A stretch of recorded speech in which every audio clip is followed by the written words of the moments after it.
Hoy, wag mo sasabihin kay nanay na pupunta ako sa boyfriend ko, ha? Sige na, bye-bye. Hoy, bata ka! Saan ka pupunta? Anay, gagawa lang po kami ng project sa kaklase ko. Wow! Kailan ka pa nag-aaral na maayos? Pupuntahan niya yung boyfriend niya. Ah, kaya pala pulang-pula yung labi mo kasi tatakas ka. Anay, humanda ka sa akin. Sasakalin niya daw ako, Nay, oh! Aba, humanda ka sa akin, bata ka. Halika dito. Anay, hindi na. Nay, nawala daw ni Kuya yung Tupperware mo. Ano? Nawala niya yung pinakamamahal kong Tupperware? Humanda sa akin ng kuya mo. Nasaan yan? Lagot ka, kuya. Galit sa'yo si mama. Ano sabi mo, Kyle? Nasaan na yung kuya mo? Ha? Nandito ka palang bata ka, ha? Etong sa'yo. Bakit mo pinito yun, Nay? Sabi ni Kyle, nawala mo doon Tupperware ko. Anong nawala? Eto Tupperware mo, Nay, oh. Ay, nandyan pala. Agad ka kasing nagpapaliwala dyan. Tawa ka dyan, ha? Humanda ka sa akin. Few moments later. Boring naman ang pinapanood mo. Palitan natin yung mas nakakatawa. Ah, sige, kuya. I'm asking you to kiss me. Hindi naman nakakatawa yan eh. Bastos yan eh. Ayun na, magkikiss na sila. Hay! Mga punyeta kayo? Ano pinapanood nyo? Anay! Si Kyle, Nay. Siya yung nanonood eh. Kyle! Ang bata mo pa! Ganyan na pinapanood mo? Kala ko naman matino ka. Si Kuya yun, Nay eh. No! Simula ngayon, bawal ka na mag-TV.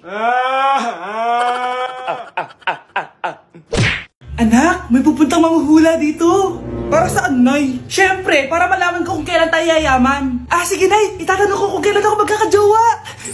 Ah, sige, maganda ka na. A few moments later. Sinong mauna sa inyo? Ah, ako mauuna. Anong itatanong mo? Ah, kailan ako yayaman? Pahiram ng kamay mo. Oh, ito. Malapit ka lang yumaman. Talaga? Yayaman na ako. Oo, basta maging masipag ka lang at magtayo ka ng business. Ah, ako naman po.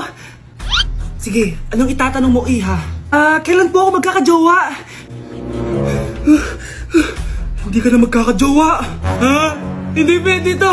Gusto ko magkajowa. Pero pwede natin itong baguhin. Basta, magbayad ka lang. Sige, magbabayad ako. Kung naman na lahat ang pera ko, basta magkajowa lang ako. Hawakan mo kamay ko.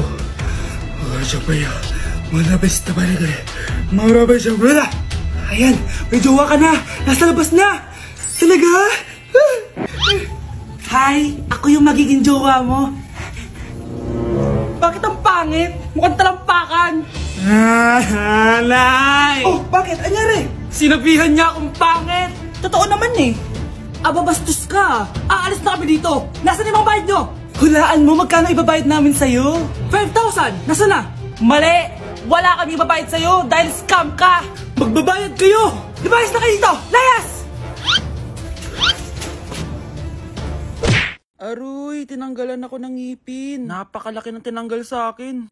Hello guys! Kung napapansin nyo, naka-brace na naman ako. Ilang araw din ako di makakain na maayos dahil sobrang sakit niya guys. So bakit nga ba ako nagpa-brace ulit? Fun fact lang guys, 6 years na ako naka-brace before. Pero di pa rin na-address yung issue sa ngipin ko. Kung makikita nyo sa picture guys, medyo palabas or flared yung ngipin ko. Kaya naman nag-decide na ako na magpa-brace ulit. Sabi din ng dentist ko, kailangan daw tanggalin yung 4 na premolars ko para daw pumasok yung mga ngipin ko. Kaya ngayong araw, tatanggalin yung mga premolars ko. Bago pala ako pumunta ng dentist, kumain na muna ako kasi alam ko di ako makakain mamaya. Buti na lang talaga masarap ang ulam at nakakain talaga ako na madami. Medyo kinakabahan nga ako kasi ngayon na lang ulit ako mabubunutan ng ngipin. Yung last bunot ko ata nung bata pa ako. Dahil tulog pa si Honey Bunch, di ko na siya gigisingin. Ako na lang mag-isa pupunta sa dentist. Good luck na lang talaga sa akin mamaya. So ayan, kinakausap na ako ni Doc. Sabi niya wala daw ako mararamdaman na sakit kasi may anesthesia naman daw na ilalagay. Ito pala yung x-ray ng mga ngipin ko. So yung may black dot dyan, yun yung mga tatanggalin. Kung makikita nyo din, impacted din yung wisdom tooth ko. So ipapatanggal ko din yan soon. Ito na guys, last look na buo ang ngipin ko. Kasi mamaya bungal na ako. Ayan guys, nilalagay na ni Doc yung naming cream para kapag in-inject na ako ng anesthesia, wala na ako maramdaman. Dito sa part na to, di ko na ma-feel yung bunganga ko. At thank you Lord talaga, hindi siya masakit. Parang hinihila lang yung ngipin mo ganun. Charan! Tapos na, medyo nahirapan si Doc ha. Paano di mahihirapan? Sobrang laki ng kinukuha. Rate ko yung pain niya, siguro 3 out of 10 lang. Pero alam ko mamaya pa to sasakit pag wala na yung anesthesia. Sabi ko din kay Doc kung pwede ko bang itago yung ngipin ko, ilalagay ko lang sa ilalim ng unan. Eto na guys, ang itsura ng ngipin ko ngayon, bungal ira na. Dalawa lang pala muna binunot ni Doc kasi next week daw yung dalawa pa. So yun lang naman guys, bye!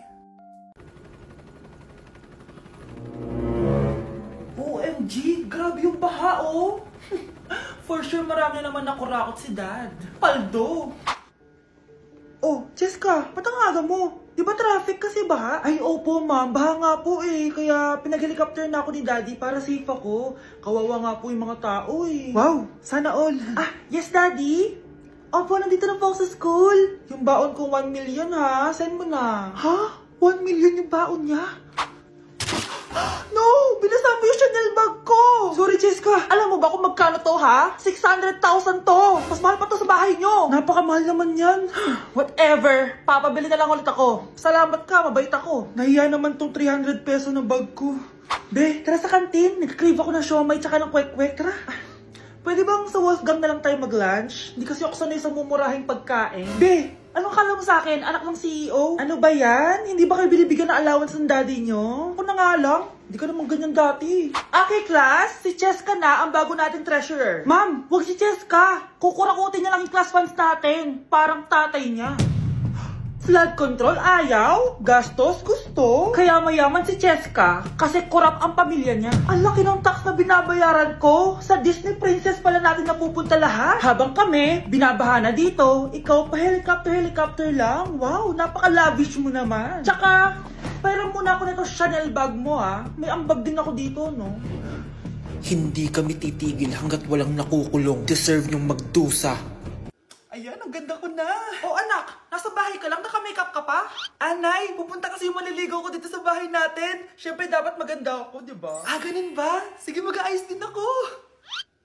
A few moments later. Wow baka sa'yo pa ma-inlove yung maniligaw ko, Nay. Ano ka ba anak? Natural beauty kaya to. Anay, nandito na siya. Ayusin mo Ako bahala anak. Uy, pasok ka. Ah, hello po tita. Nice to meet you po. Ah, ikaw pa rin maniligaw ng anak ko. Ah, ako nga po. Mahal na mahal ko po yung anak nyo. Mahal agad? Kakakilala nyo pa lang. Nay, wala naman yung tagal na pagsasama. Opo tita, ipapaalam ko na din po sana siya na... Ah, magtataran na kayo? Hindi pwede. Ang OA mo, Nay. Ah, na maging girlfriend ko po siya. Ah, mayaman ka ba? Ano ba yung mga tanong mo, Nay? Ah, sakto lang po. Sakto? Ay naku, baka wala ka mapakain dito sa anak ko Matako pa naman tong babaeng to. Pero magtatrabaho po ako na maayos para sa future naming dalawa. Nay, sige na, payagan mo na siya. Sige, basta siguraduhin mo hindi mo papabayaan tong anak ko Yes! Tay, pasok ka na. Wow, meet the parents agad. Ay, hello po dito.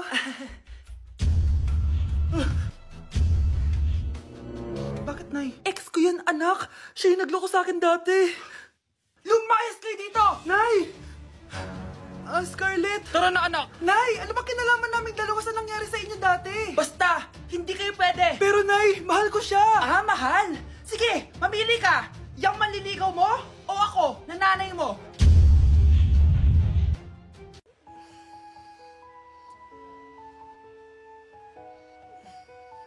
Good morning, love. Kain ka na. See you later. I love you. Kakilig naman. Love, kainin mo na to. Ayoko nga niyan, love. Oh, airplane, nga. Para naman bata eh.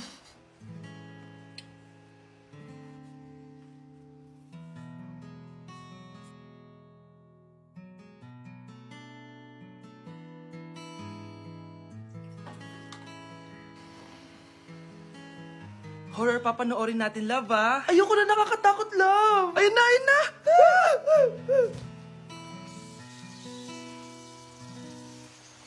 Wow, sipag mo, love Siyempre naman, ako pa. O, eto. Ah, nakakinis! Pinasama ko! Akin na nga yan! Aba, gumaganti ka Halika dito. Scarlett? Miguel? Kamusta ka na? Eto. Tinupad ko yung pangako ko sa'yo na aalagaan ko pa rin yung sarili ko kahit break na tayo. Buti naman. Gusto mo pumasok? Hindi na. Actually, papunta nga ako sa bahay ng girlfriend ko. May surprise ako sa kanya. May girlfriend ka na? Congrats. Happy for you. Sige na, Scarlett. Una na ako. But then you come and all so far away. Okay, Okay, class. The nomination for Muse is now open. Ma'am, I nominate myself. Subukan nyo mag-nominate ng iba. Pa-main character talaga siya, oh. Ma'am, I nominate Scarlett. Hala, maglalaban sila. Ooh, ang dalawang magkaribal. Ay, nako. For sure, mananalo ako. Let's fight fair and square. Okay, we have 2 candidates. Unang tanong, anong meron sa inyo na wala sa kalaban nyo? Ang bagay na meron ako at wala siya ay yung mga mansyon namin. Mamahalin namin na sasakyan, mga luxury bags. For sure, wala siya nun. Ang bagay na meron ako at wala siya ay ang mga taong nagmamahal at sumusuporta sa akin. My family, my friends. Walang kwenta ang yaman kung walang nagmamahal sa'yo. Oh, burn! For my final question, bakit ikaw ang deserving maging muse? Obvious naman, di ba? Maganda ako, sexy ako. Ano pa bang hahanapin niyo sa akin? I believe that being a muse is being a good role model. I am confidently beautiful to show the classroom, the school rather, that I have what it takes to be a good role model. And I thank you. We love you, Scarlett! Itaas ang kamay kung boto kay Cheska. Okay? Itaas ang kamay kung boto kay Scarlett. Okay, Cheska! Panalo ako! Pwede ka nang bumalik sa upuan mo! Meron na tayong bagong muse! Si Scarlett! Deserve! Hello? May ipapatumba ako sa'yo.